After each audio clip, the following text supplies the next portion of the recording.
Assalamualaikum warahmatullahi wabarakatuh.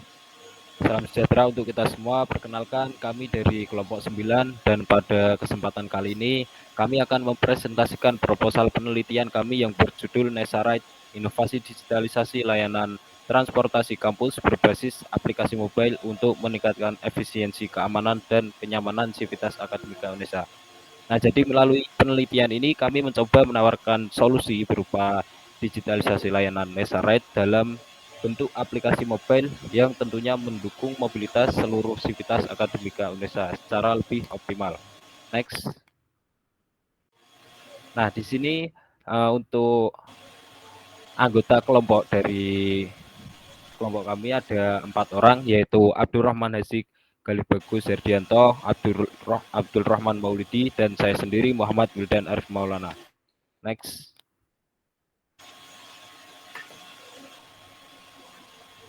Oke, di sini untuk latar belakang, Argensi Universitas Negeri Surabaya itu memiliki layanan transportasi internal bernama Nesarite yang hingga kini masih menggunakan sistem pemesanan manual lewat grup WhatsApp. Nah, meskipun cukup membantu mobilitas mahasiswa antar kampus Lidawetan dan Ketintang, sistem ini menimbulkan berbagai kendala seperti antrean tidak tertata, keterlambatan respons driver, dan ketiadaan pelacakan lokasi serta sistem keamanan yang memadai.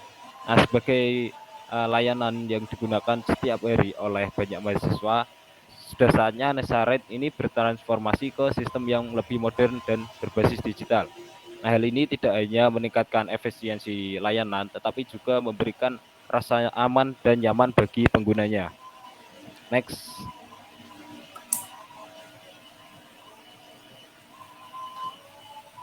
Nah, untuk dampak, masalah tersebut berdampak pada efisiensi, kenyamanan, dan keamanan pengguna, yang semuanya merupakan aspek penting dalam layanan transportasi kampus. Berdasarkan penelitian Moi dan Yuliana tahun 2022, waktu yaitu 36,4%, biaya 34,1%, dan keamanan 29,5%.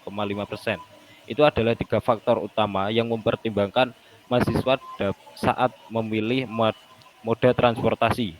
Jadi hal ini menunjukkan bahwa kualitas sistem pemesanan dan operasional transportasi kampus itu sangat mempengaruhi keputusan mahasiswa dalam menggunakan layanan tersebut. Nah, ketika waktu tempuh menjadi tidak efisien, biaya tidak transparan, dan aspek keamanan diabaikan, nah maka kepercayaan serta minat mahasiswa terhadap layanan seperti Nesarite itu dapat menurun. Nah, jadi oleh karena itu perbaikan sistem berbasis teknologi menjadi langkah strategis untuk menjawab kebutuhan pengguna sekaligus meningkatkan daya saing layanan transportasi internal kampus. Next.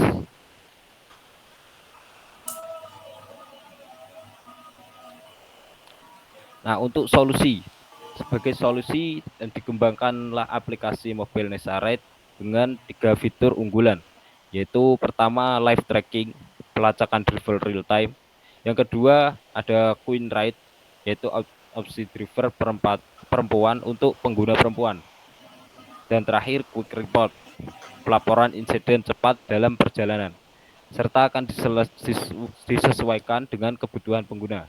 Nah, untuk SDGs-nya, inovasi ini tidak hanya menjawab kebutuhan kampus secara praktis, tapi juga mendukung tujuan pembangunan berkelanjutan SDGs, yaitu kesetaraan gender, kemudian pekerjaan layak, dan pertumbuhan ekonomi, yaitu dengan membuka lapangan pekerjaan informasi berbasis digital di kalangan mahasiswa. Kemudian ada kota dan komunitas berkelanjutan. Dan terakhir, kemitraan untuk mencapai tujuan dengan mendorong kolaborasi antara jurusan, unit kampus, dan pihak eksternal untuk menciptakan solusi teknologi bersama. Next.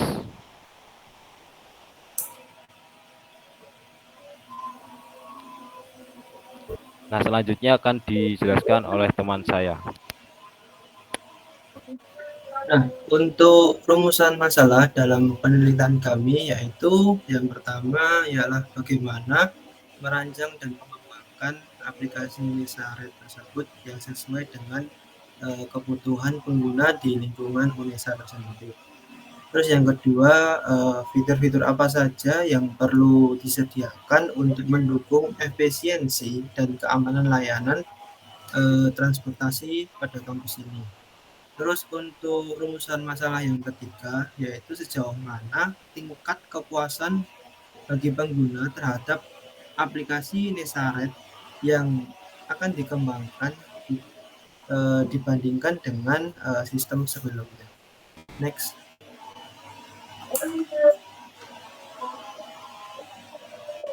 Nah, terus selain dari rumusan masalah, di penelitian kami juga terdapat tujuan penelitian. Nah, penelitian ini itu bertujuan untuk menciptakan solusi digital berupa aplikasi mobile Nesaret guna meningkatkan kualitas layanan transportasi di lingkungan kampus UNESA. Terus aplikasi ini itu diharapkan mampu menjawab kebutuhan mobilitas sivitas akademika secara lebih efisien, aman, dan nyaman. Untuk tujuan yang pertama, yaitu mengembangkan sistem transportasi kampus berbasis aplikasi yang mudah diakses dan user friendly. Terus ada juga yaitu meningkatkan efisiensi operasional transportasi kampus melalui pemantauan dan pemesanan secara real time. Next.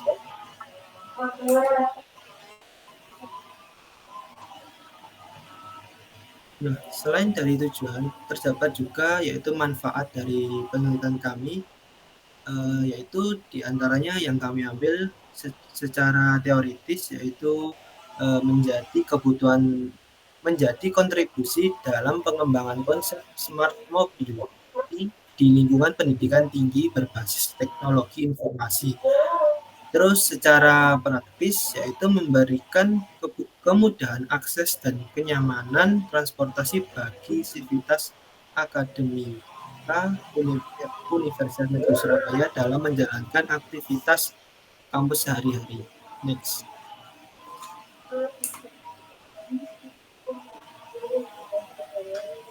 Nah, untuk tinjauan pustaka, kami mengambil dari Journal of Digital Business and Technology Innovation dengan judul perancangan prototipe aplikasi mobile Resolve untuk memperbaiki akses transportasi mahasiswa menggunakan metode desain sprint.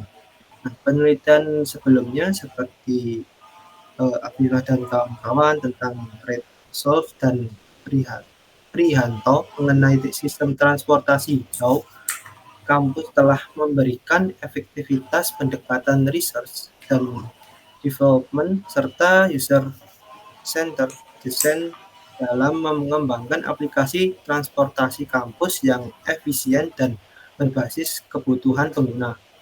Penelitian Sari dan kawan-kawan juga menegaskan pentingnya transformasi digital dari sistem konvensional ke platform digital untuk meningkatkan aksesibilitas dan efisiensi layanan pada sebuah transportasi.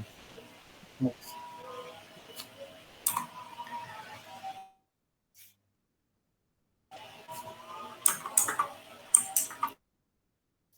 Akan masuk pada metodologi penelitian yang kami akan menggunakan jenis penelitian research and development, yaitu merancang dan mengembangkan. Dikarenakan penelitian ini berupa perancangan, pengembangan, dan menguji aplikasi Nesaret sebagai solusi digital transportasi kampus yang menggantikan sistem manual berbasis grup WhatsApp. Nah, pendekatan research and development ini mampu menghasilkan produk nyata yang sesuai dengan kebutuhan melalui tahapan yang sistematis. Di sini juga didasarkan pada jurnal Afifa 2024, aplikasi Resolve dengan metode desain sprint. Nah, selanjutnya, tahapan research and development mencakup beberapa bagian. Yang pertama terdapat identifikasi masalah yang dimana pada tahap ini itu dilakukan pengamatan langsung terhadap sistem pemantauan. Nah, di sini observasi terhadap grup WhatsApp yang Misalnya ditemukan sejumlah permasalahan seperti informasi pemesanan yang mudah tenggelam, tidak ada sistem antrean, atau penjualan yang rapi, serta tidak adanya sistem keamanan dan pelacakan. Nah, untuk selanjutnya ke pengumpulan data, yang dimana metode ini itu digunakan dalam observasi dan penyebaran kuesioner. Nah, observasi itu dilakukan untuk memetakan alur kerja dan kebiasaan pengguna saat menggunakan sistem lama. Sedangkan pada kuesioner sendiri digunakan untuk menjaring pendapat dan kebutuhan pengguna terhadap fitur-fitur penting yang diinginkan dalam sistem transportasi digital. Selanjutnya, yang ketiga ada understand dan diverge, yang dimana pada tahap ini setelah dilakukan observasi dan kuesioner, maka akan dianalisis untuk mendapatkan insight yang mendalam. Selanjutnya pada tahap decide, pada tahap ini setelah berbagai ide dikembangkan, dilakukan seleksi melalui diskusi tim dan pengambilan keputusan berbasis kebutuhan yang paling mendesak, serta pembuatan arsitektur sistem yang memastikan fungsi-fungsi aplikasi diorganisir dengan baik. Setelah itu, pada tahap desain produk atau desain produk, pada tahap ini akan meliputi pembuatan prototipe berdasarkan hasil tahap sebelumnya, yang dimana akan dirancang UI UX secara user friendly, responsif, dan juga mudah digunakan untuk seluruh sivitas akademika. Nah, selanjutnya pada validasi desain, prototipe akan diuji kepada perwakilan pengguna seperti mahasiswa UNESA untuk mengevaluasi kenyamanan, kejelasan fitur, dan potensi masalah teknis. Setelah itu pada bagian implementasi, nah aplikasi ini mulai dikembangkan dan diimplementasikan dalam bentuk yang pertama ada minimum viable product, yang dimana tahap awal dari pengembangan suatu aplikasi. Setelah itu akan dilanjutkan dan disesuaikan. Pada tahap selanjutnya ada pengujian aplikasi, yang dimana pada tahap ini setelah diimplementasikan akan dilakukan pengujian sistem atau sistem testing, yang dimana terdapat pengujian fungsionalitas, pengujian pengguna, dan pengujian keamanan. Serta tujuan dari pengujian ini adalah memastikan bahwa aplikasi berfungsi dengan baik dan sesuai dengan kebutuhan pengguna. Nah, tahap terakhir adalah deployment dan evaluasi, yang dimana tahap production atau peluncuran dan mengevaluasi berdasarkan hasil pengujian dan umpan balik pengguna.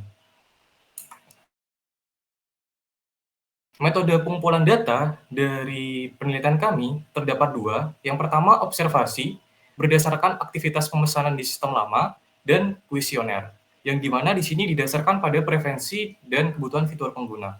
Untuk target respondennya, terdapat mahasiswa, dosen, dan staf kampus pengguna Nesarite.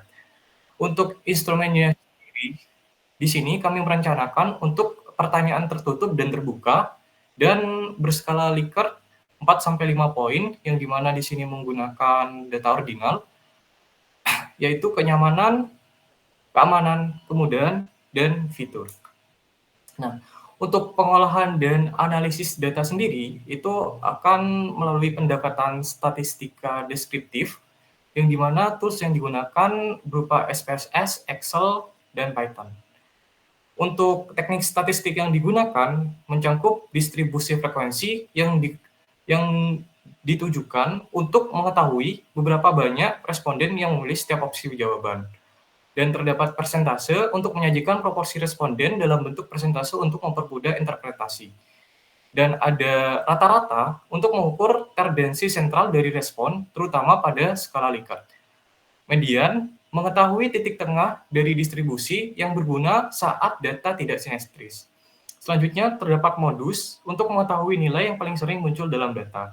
Terdapat standar deviasi untuk mengukur seberapa besar penyebaran data atau variasi data dari rata-rata, serta penyimpangan data. Selanjutnya pada range, mengetahui jarak antara nilai maksimum dan minimum yang digunakan terhadap nantinya teknik statistik yang lain. Selanjutnya ada visualisasi berupa bar chart, pie chart, histogram, dan cost track, yang dimana bar chart di sini visualisasi data, frekuensi, dan persentase per kata roti. Untuk pie chart sendiri digunakan untuk menampilkan proporsi kategori dalam bentuk bagian lingkaran. Untuk histogram sendiri digunakan untuk visualisasi distribusi data numerik, misalnya skor rata-rata kepuasan, dan prospek sendiri digunakan untuk menganalisis hubungan antar dua variabel kategorikal. Nah, untuk pengolahan dan analisis data di sini didasarkan pada penelitian Putri dan Kristiani tahun 2020, pada statistik deskriptif itu menyatakan efektif untuk memetakan persepsi pengguna dan kualitas aplikasi pelayanan digital. Untuk selanjutnya akan dijelaskan oleh teman saya. Kemudian di sini kita akan masuk ke arsitektur sistem. Pada diagram arsitektur sistem, di sini terdapat beberapa komponen. Yang pertama ada database, kemudian ada backend server, dan juga ada client. Yang pertama di sini database. Untuk database di sini kami menggunakan PostgreSQL database. Kenapa menggunakan PostgreSQL database? Yang pertama karena PostgreSQL database itu merupakan database yang cukup populer untuk saat ini karena performanya yang cukup handal dengan fitur-fitur yang cukup banyak. Kemudian untuk backend-nya di sini kami menggunakan Golang, dan backend ini berfungsi untuk mengolah data. Dan kenapa menggunakan Golang? Karena Golang ini merupakan sebuah bahasa pemrograman backend yang sangat populer juga untuk saat ini karena performanya sangat baik. Kemudian untuk klien di sini kita terdapat dua komponen. Yang pertama ada mobile apps. Mobile apps ini kita tujukan untuk penumpang dan juga driver. Untuk mobile apps di sini kami menggunakan React Native karena pengembangannya yang cukup mudah dan sehingga dapat mempercepat tahap pengembangan. Kemudian untuk admin dashboard di sini kami menggunakan platform basis website dengan menggunakan Next.js. Next.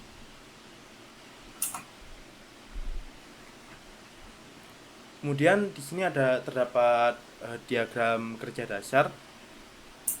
Bisa di zoom.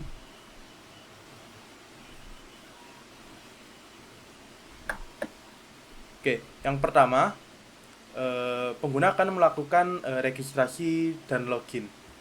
Kemudian setelah melakukan autentikasi, maka pengguna dapat melakukan pemesanan pada layanan.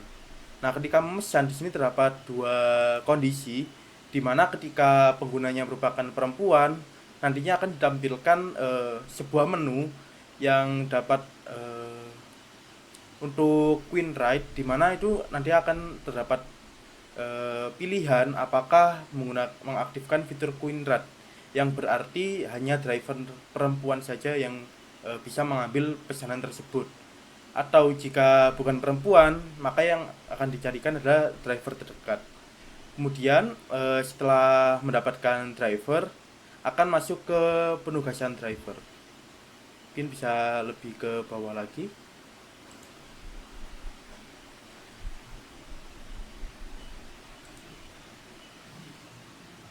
Oke.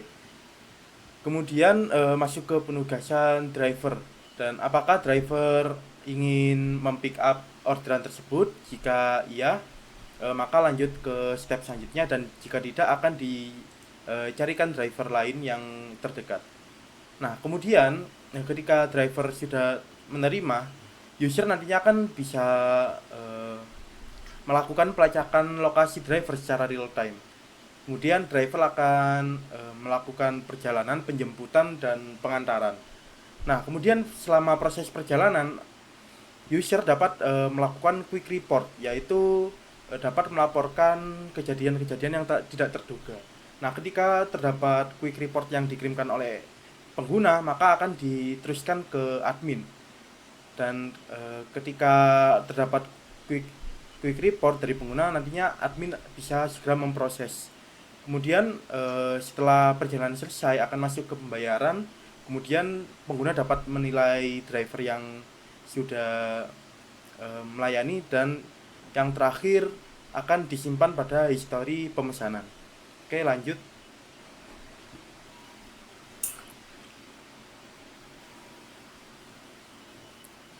Selalu di sini kita akan masuk ke perangkat dan tools yang digunakan. Yang pertama perangkat keras atau hardware. Yang pertama yaitu laptop atau komputer untuk alat sebagai pengembangan dan alat sebagai pengujian. Kemudian terdapat smartphone untuk pengujian aplikasi mobile. Kemudian terdapat perangkat jaringan internet agar dapat terhubung untuk masing-masing perangkat. Kemudian untuk perangkat lunak atau softwarenya, yang pertama terdapat Figmount sebagai desain UI UX-nya, kemudian terdapat Visual Studio Code sebagai kode editornya, dan terdapat Node.js sebagai bahasa yang digunakan untuk aplikasi mobilenya dan juga untuk webnya. Kemudian terdapat Golang seperti yang sudah dijelaskan tadi sebagai backend.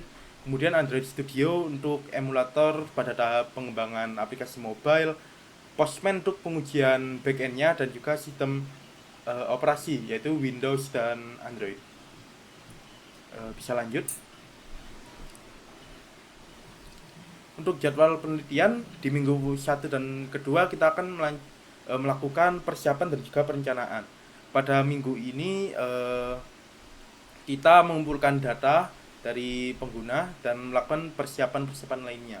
Kemudian masuk ke minggu ketiga dan keempat, hasil data yang sudah kita kumpulkan di minggu pertama dan kedua itu kita akan analisis pada tahap ini. Kemudian setelah kita mendapatkan semua analisis kebutuhannya, kita akan melakukan perancangan sistem pada minggu 5 dan ke-6. Kemudian masuk ke minggu 7 sampai 9, kami akan melakukan pengembangan aplikasi baik mobile, back-end, dan lain-lainnya. Kemudian pada minggu ke-10, aplikasi yang sudah kita kembangkan akan diuji secara langsung oleh beberapa pengguna beta tester. Nah, ketika sudah selesai pengujian secara real world, kita akan coba peluncuran awal, dan dari peluncuran awal tersebut kita dapat mendapatkan evaluasi untuk pengembangan selanjutnya. Lanjut. Untuk anggaran penelitian, yang pertama di sini kami memerlukan nama domain. Nama domain ini sebagai domain untuk ke webnya, kemudian ke backend servernya juga. Untuk nama domain di sini satuannya tahun, dan di sini kami melakukan langganan selama 1 tahun dengan harga 250.000. Kemudian cloud server di sini karena tahap pengembangan tadi selama 3 bulan, jadi di sini untuk harga per bulan cloud servernya 1 juta rupiah, dan untuk 3 bulannya adalah 3 juta rupiah. Kemudian adalah akses internet. Untuk akses internet di sini selama 3 bulan juga selama tahap kita melakukan pengembangan, yaitu sejumlah 300.000 per bulannya, dan totalnya untuk 3 bulan adalah 900.000 rupiah. Kemudian untuk alat tulis kantor di sini sejumlah 200.000 rupiah. Kemudian dokumentasi dan pelaporan sejumlah 1 juta rupiah, dan total anggaran yang dibutuhkan untuk melakukan penelitian ini adalah sejumlah 5.350.000 rupiah.